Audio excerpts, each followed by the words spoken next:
Hello everybody and welcome back to Yalan app. In this video, I'm going to show you a step-by-step guide on exactly how I myself was able to fix Shure MV7 microphone not being loud enough. So if you're also having that exact same problem, well then this video is going to be perfect for you. So actually I was able to find a way to fix this. What you need to do firstly though is to get the Motive Mix app if you're using a desktop, and there is another app as well if you're using your mobile, just so you know. I'm not sure exactly what it's called, but you can actually just search for Motive Mix, but for your phone instead, and then you should be able to get that specific app.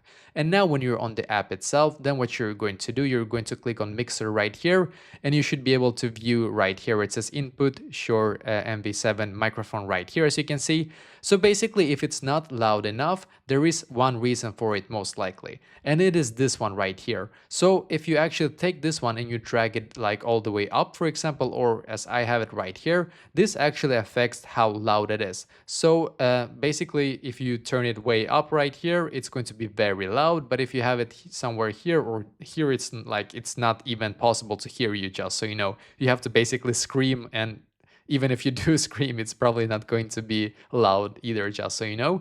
And yeah, you can just adjust it right here.